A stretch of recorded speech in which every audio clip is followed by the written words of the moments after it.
Amados irmãos, vamos abrir a palavra de Deus mais uma vez. Hoje, como falei, estamos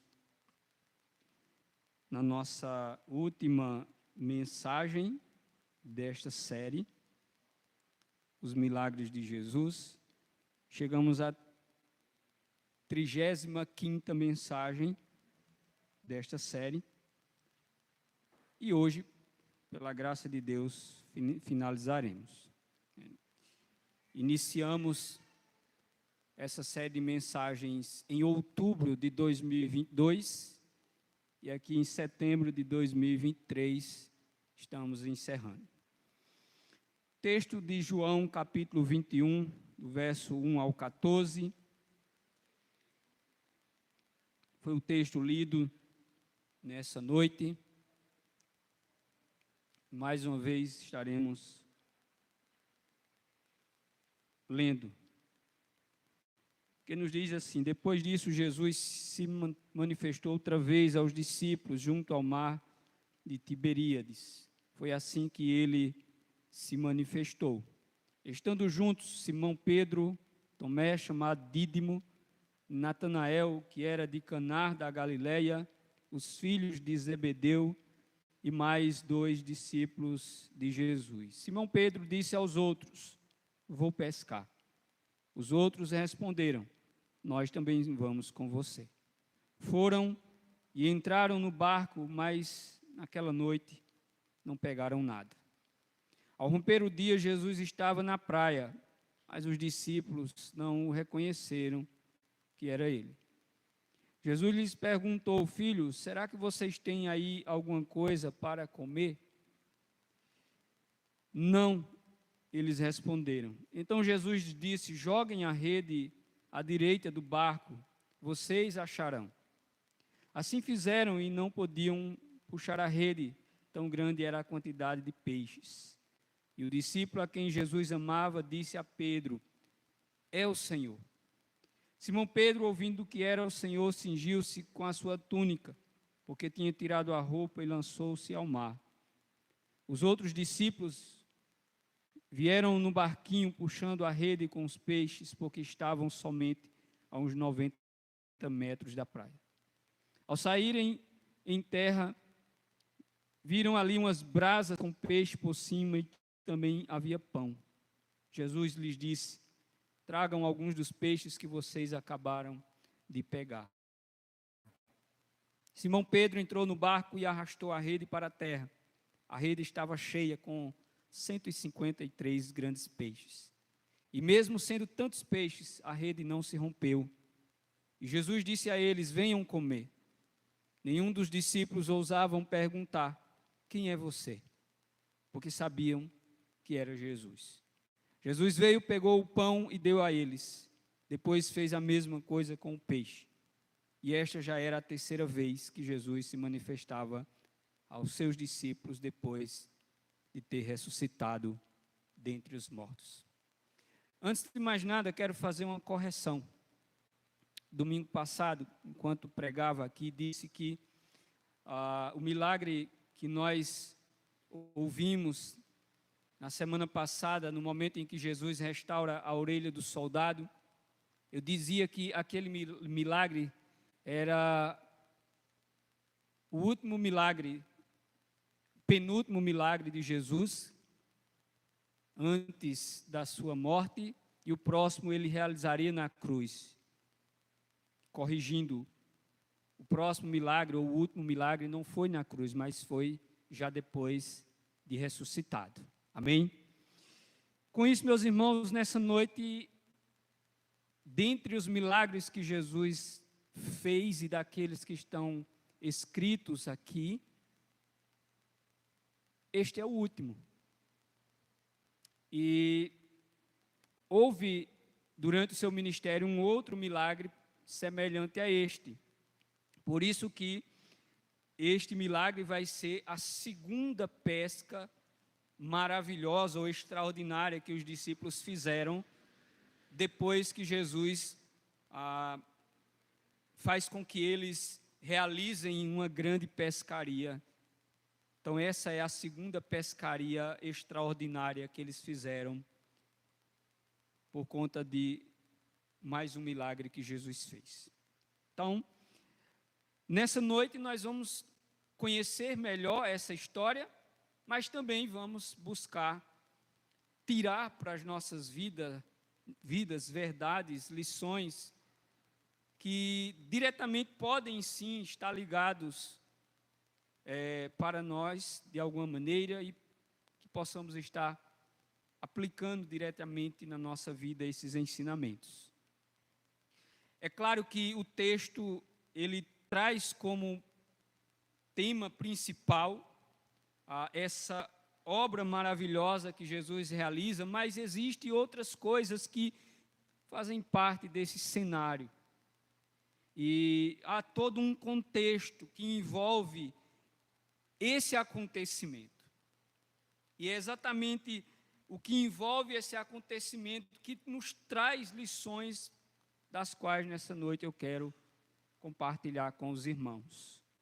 E para isso, o tema da mensagem desta noite que eu quero trazer para todos nós é o que fazer quando não sabemos o que fazer. O que fazer quando não sabemos o que fazer? Talvez você esteja se perguntando, mas que pergunta é esta? É uma pergunta que diz respeito a todos nós. Em algum momento você estará vivendo esse dilema. O que fazer quando você não sabe o que fazer? É importante pensarmos nisso, porque haverá situações, circunstâncias, que nós não saberemos o que fazer. Mas nós precisaremos fazer alguma coisa. Nós vamos precisar fazer alguma coisa. É exatamente isso que os discípulos vão enfrentar. Eles estão diante deste dilema. Precisavam fazer alguma coisa, mas não sabiam o que fazer. O capítulo 20 deste mesmo evangelho traz o relato da ressurreição de Jesus.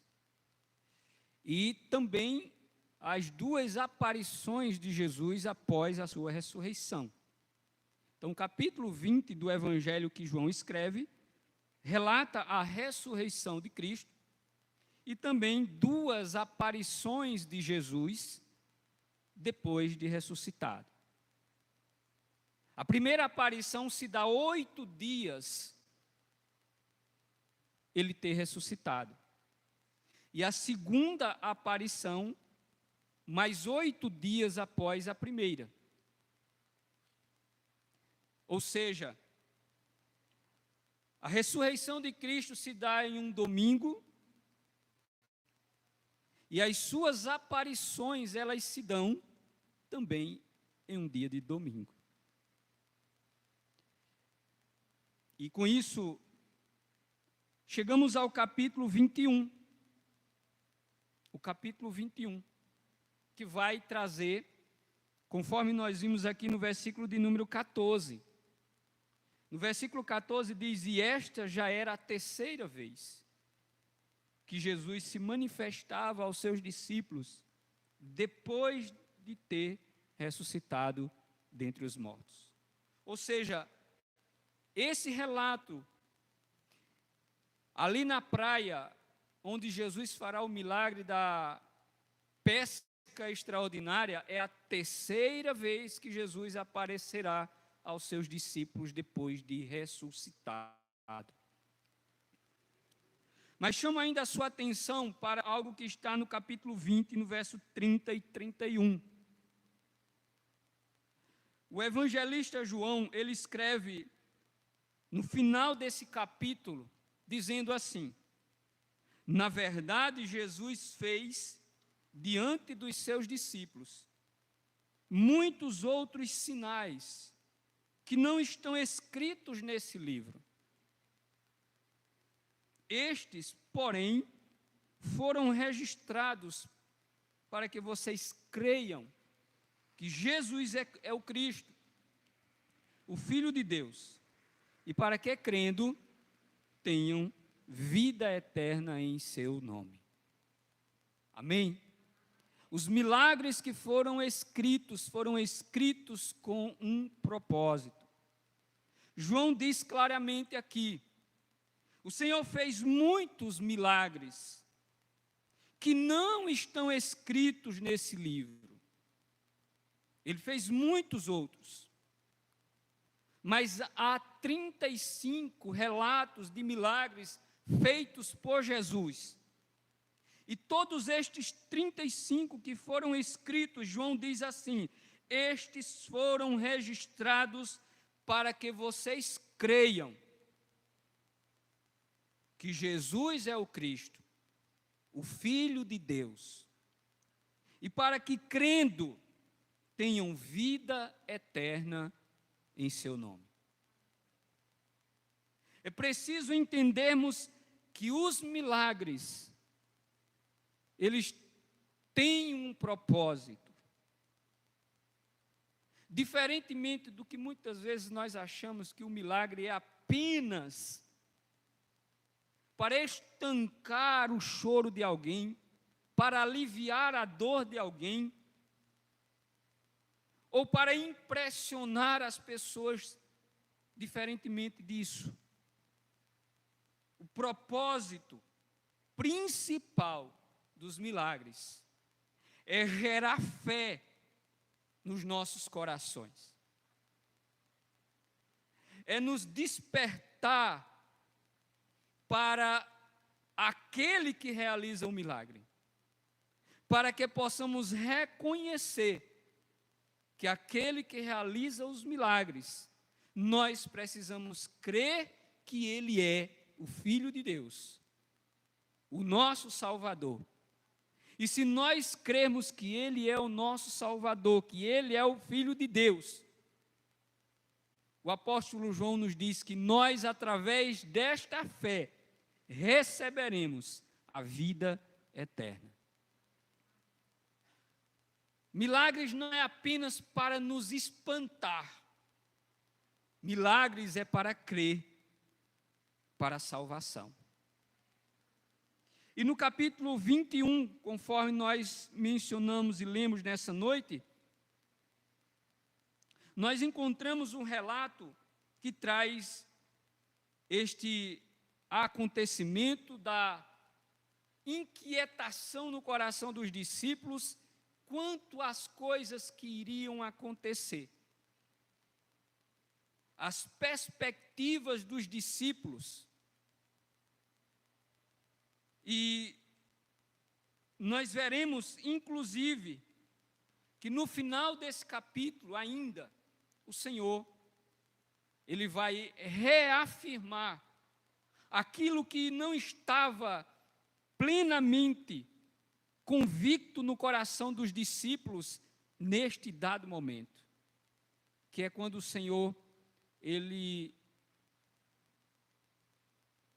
afirmará para os seus discípulos aquilo que ele já havia dito para eles, que eles foram chamados para serem seus representantes, e para pregar o evangelho ao mundo, e para anunciar o reino de Deus a este mundo, e estar pastoreando o rebanho do Senhor, a igreja do Senhor.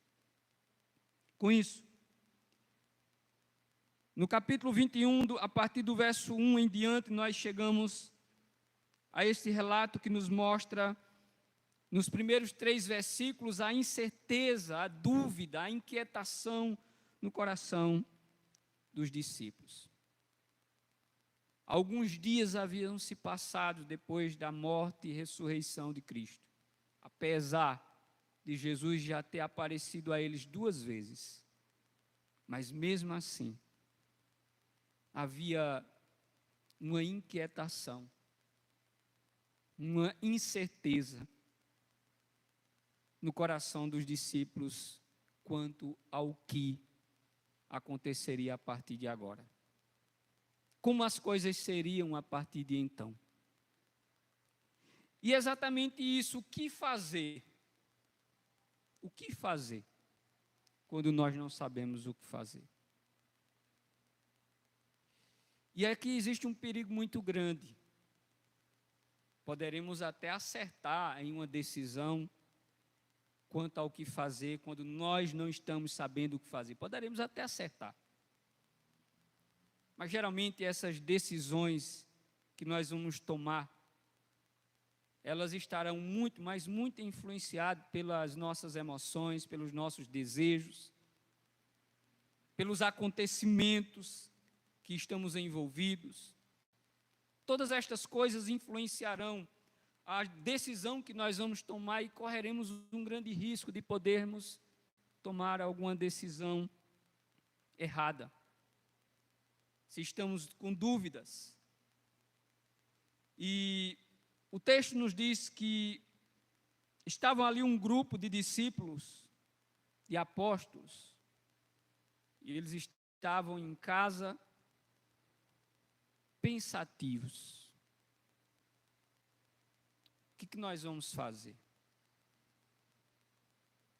Eles esqueceram que quando Jesus os chamou, estes mesmos discípulos, às margens desse mesmo mar, nessa atividade que eles exerciam, Jesus disse: vinde após mim, e eu farei de vocês pescadores de homens. A partir de agora, vocês não são mais pescadores de peixes, mas pescadores de homens. No entanto, diante de todo o contexto, de todos os acontecimentos, eles estão ali naquela casa, pensando.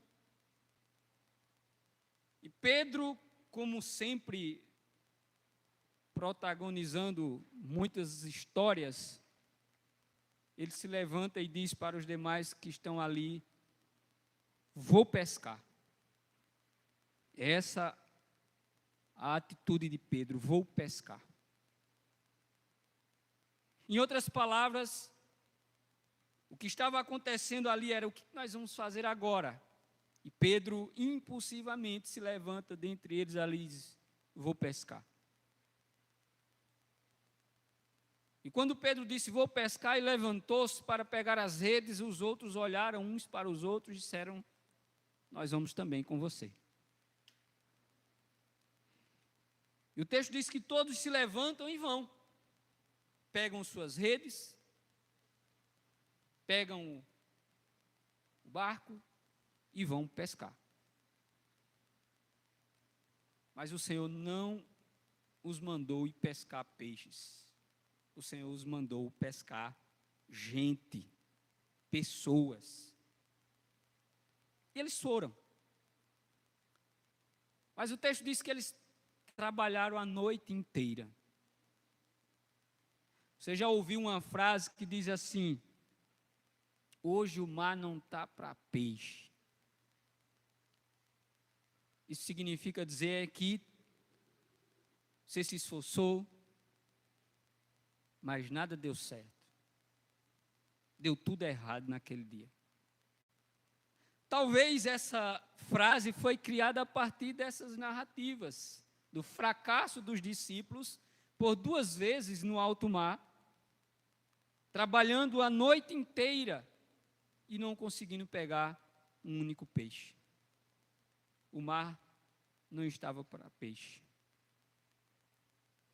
E aí eles voltam, possivelmente cabisbaixos, cansados, navegando o seu barco, e de manhãzinha, ao se aproximarem da margem ali do mar de Tiberíades, eles veem um homem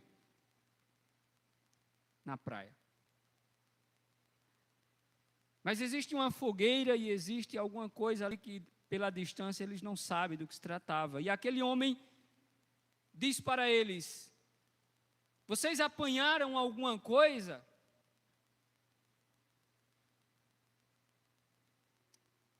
Imagine como foi a resposta deles: não.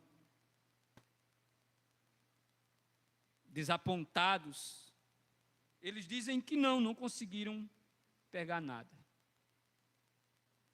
E aí é quando o Senhor diz para eles: olha, lancem a rede do lado direito de vocês. E eles jogam. E ao jogarem a rede, diz a palavra de Deus que eles conseguiram apanhar uma grande quantidade de peixes. E o semblante de tristeza, de fracasso, dá lugar a sorrisos. E a euforia pelo sucesso agora de uma pescaria que parecia perdida. E eles começam a puxar os peixes através daquelas redes, e quando eles fazem essa pescaria, o apóstolo João, ele lembra-se do que já havia acontecido em outro momento, e aí ele olha para Pedro e diz: olha, é o Senhor, é o Senhor. E Pedro, como sempre, é bom termos um pouco de Pedro na nossa vida, mas é bom com certa prudência.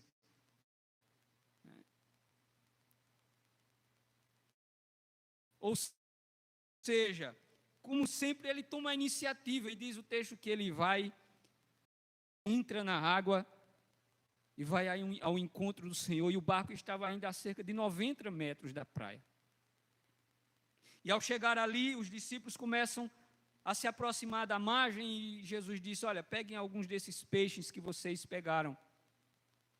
E o Senhor estava ali, assando naquela fogueira peixe e pão para oferecer a eles. Parece tudo certo, né, irmãos? Mas o que esse momento aqui pode nos ensinar? O que pode nos ensinar é que muitas vezes nós estaremos vivendo situações parecidas com os discípulos. Precisamos fazer alguma coisa, mas não sabemos o que fazer. O tédio, a angústia, a necessidade de que algo seja feito, mas nós não sabemos o que, produz em nós uma inquietação. E muitas vezes nós vamos tomar alguma decisão. Alguns vão fugir, outros vão mudar de direção, outros vão ignorar o que está acontecendo, outros vão encarar a realidade e vão enfrentar. Mas a minha pergunta é para você, diretamente para você: o que você faz quando você precisa fazer alguma coisa e você não sabe o que fazer? Você foge? Você encara a realidade? Você muda a direção da sua vida? Você ignora os acontecimentos? O que você faz?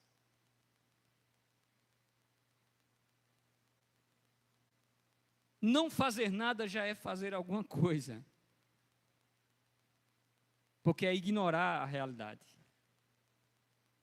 No entanto, meus irmãos, é preciso termos cuidado, porque todas estas coisas que envolvem a nossa vida, as situações, elas podem nos fazer esquecer por algum tempo aquilo que Deus tem dito, a palavra do Senhor, os seus ensinamentos. Pode nos fazer esquecer. E foi isso que aconteceu com os discípulos naquele momento. Eles esqueceram de que Jesus disse que eles não seriam mais pescadores de peixes, mas pescadores de homens. Que eles iriam dar continuidade ao seu ministério. Mas eles esqueceram temporariamente por causa da dureza do coração humano. E, mais uma vez, Pedro se precipita, toma uma atitude movido por desejos, emoções, impulsos. E aí existe uma questão além aqui. É que muitas vezes as nossas decisões podem fazer com que outros também possam ser influenciados pela decisão que nós tomamos. Você percebe que Pedro disse assim: vou pescar. Ele não disse assim: vamos pescar. Ele disse assim: vou pescar. Foi uma decisão pessoal. Mas perceba você que nossas decisões muitas vezes podem influenciar outras pessoas que estão à nossa volta. E os demais olharam um para o outro e disseram: nós vamos também. Sabe por quê? Porque Pedro era uma liderança, Pedro era uma referência. E as decisões de Pedro influenciavam os demais. Portanto, meus amados irmãos, prestem bem atenção. Quando você precisar tomar alguma decisão, porque a sua decisão pode influenciar outras pessoas também. Imagine você tomar uma decisão que influenciou outras pessoas a lhe seguir. E essa decisão deu errado, não estava certo. Não era o certo. Imagine, as consequências, elas não virão apenas sobre você, mas sobre aqueles sobre quem você exerce alguma influência. Vou pescar, e os demais disseram: nós vamos também. É por isso que nós, pais, líderes, empreendedores, daqueles que desempenhamos algum papel de referência na vida de outras pessoas, precisamos ter cuidado. Porque nós influenciamos pessoas a seguir os nossos passos. E se nós estivermos indo na direção errada, essas pessoas podem ir também. E nós seremos responsabilizados pelas consequências que sobrevirão a elas. Portanto, muito cuidado, não se precipite. Se você não sabe o que fazer, mas precisa fazer alguma coisa, existem algumas coisas que eu quero dizer aqui para vocês. Veja, não siga as suas emoções, não siga os seus desejos, busque orientações do Senhor.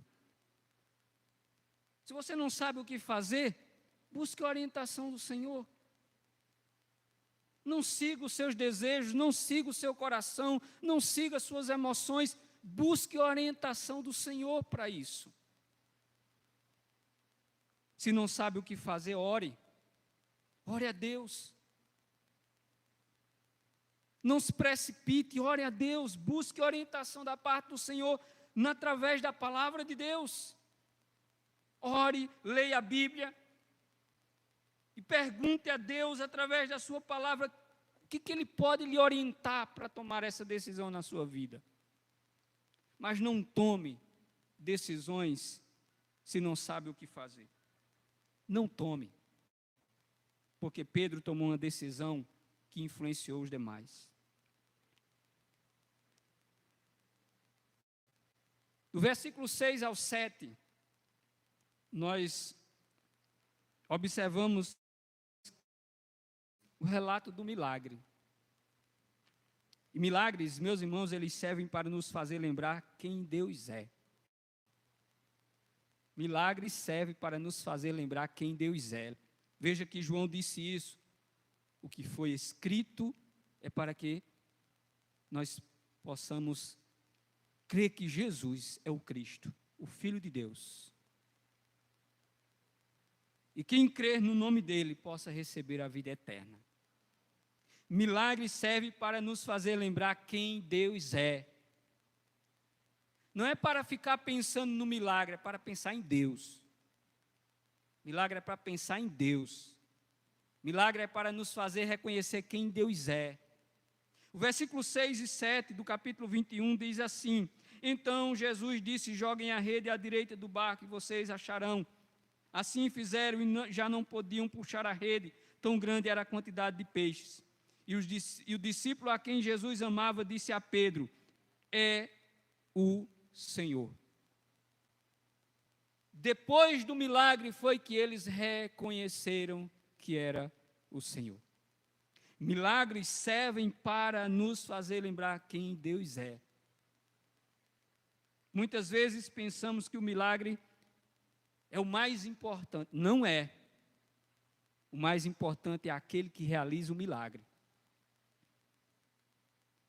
Lembre-se disso. O mais importante é aquele que realiza o milagre. Muitas vezes nós escutamos e vemos por aí pessoas fazendo propaganda de milagres. Mas a Bíblia não manda fazer propaganda de milagres. A Bíblia manda anunciar aquele que faz milagres. Amém? Muitas vezes as pessoas chegam nas igrejas por aí e vai contar milagres. Fazer propaganda de milagres. Quando deveriam estar falando daquele que faz milagres. Porque milagres servem para nos fazer lembrar quem Deus é. E o Deus a quem nós servimos e aquele que Deus quer que nós creiamos através dos milagres é o nosso Salvador. É aquele que tem o poder de nos dar a vida eterna, conforme diz aqui o apóstolo João. A pesca maravilhosa não era a coisa mais importante nesta aparição de Jesus aos discípulos. Não era. Mas era para que os discípulos reconhecessem de que ele estava vivo, de que ele era Deus, de que ele era o Messias, o Salvador, que foi enviado ao mundo, e que ele veio ao mundo para salvar, e que a obra da redenção estava concluída, a vitória estava garantida, porque ele ressuscitou. Esta é a obra que os discípulos precisavam reconhecer. Portanto, as experiências, as bênçãos, as promessas, as dificuldades, os milagres, todas estas coisas devem nos fazer lembrar e reconhecer quem o Senhor é.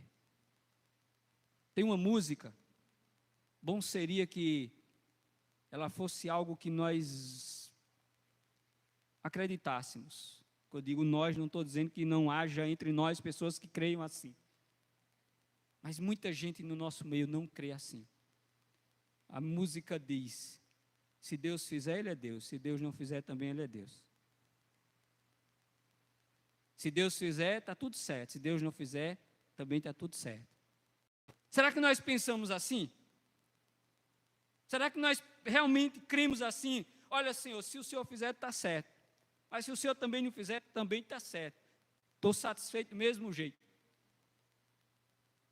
Porque se pensarmos assim, nós estamos pensando da forma correta. Nós estamos pensando de que o que mais importante é o Senhor. É o Senhor. Independentemente do que venha a acontecer, o mais importante é a presença e a certeza de que o Senhor está conosco. Se Ele fizer, amém. Se Ele não fizer, amém também. Precisamos pensar assim. É assim que nós devemos pensar. O verso 13, o versículo de número 13, finalizamos mostrando que milagres servem para nos lembrar o cuidado de Deus por nós. Milagres servem para nos fazer lembrar o cuidado de Deus por nós. Deus não tinha, meus irmãos, e não tem a obrigação de fazer milagres na vida de nenhum de nós. É bom que a gente saiba disso. Ele faz por sua graça. Ele faz pela sua misericórdia. Ele faz milagres. Deus continua fazendo milagres por causa da sua graça. Por causa que Ele é bom. E milagres servem para nos lembrar o cuidado de Deus por nós. Veja o que é que diz o versículo 13. O versículo 13 diz assim: Jesus veio, pegou o pão e deu a eles. Depois fez a mesma coisa com o peixe.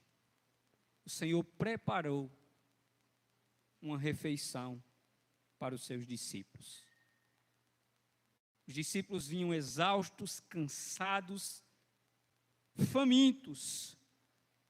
trabalhar a noite inteira.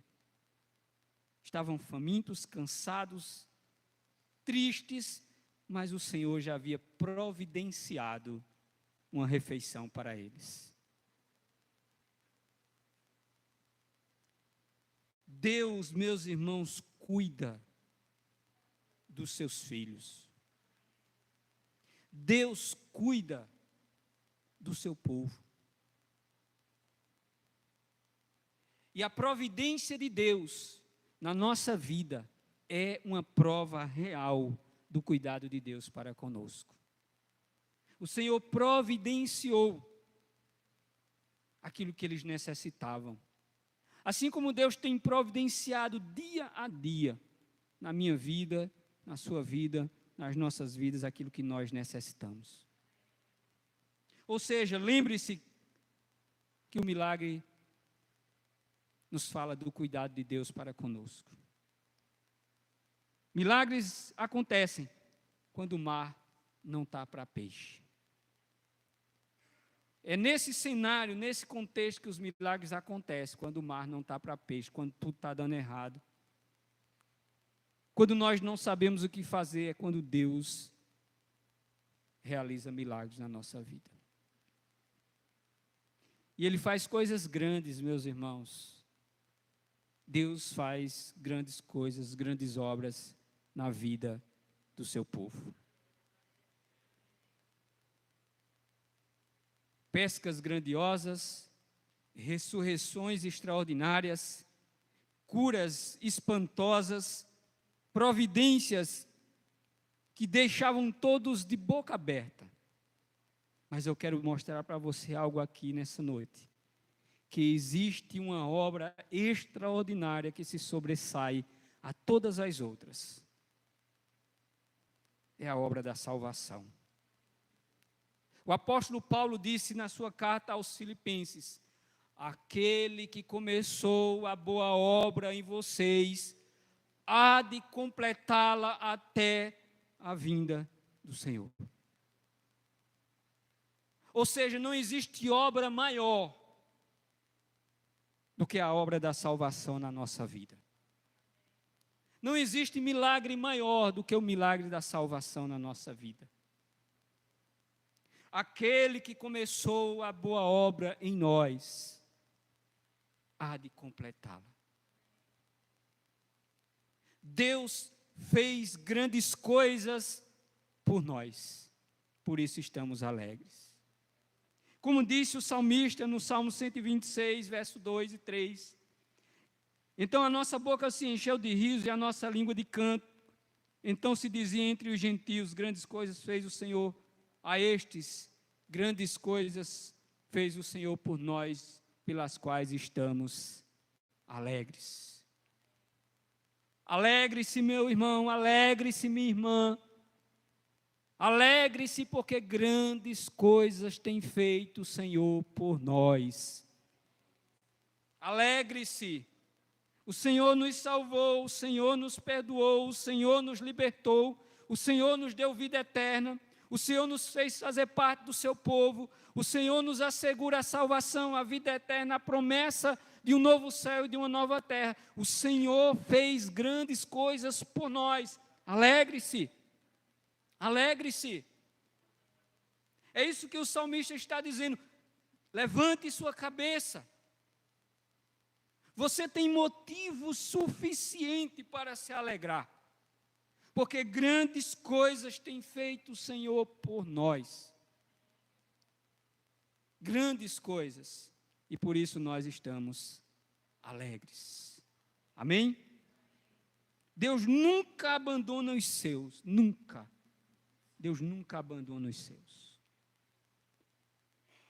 Nós somos cuidados pelo Senhor. O salmista diz: ainda que uma mãe venha a esquecer-se do seu filho, todavia eu, o Senhor, não me esquecerei de ti. Deus nunca abandona os seus filhos. O mar pode até não estar para peixe, mas Deus continua sendo Deus. Deus continua sendo Deus e Senhor sobre todas as coisas. inclusive as nossas vidas.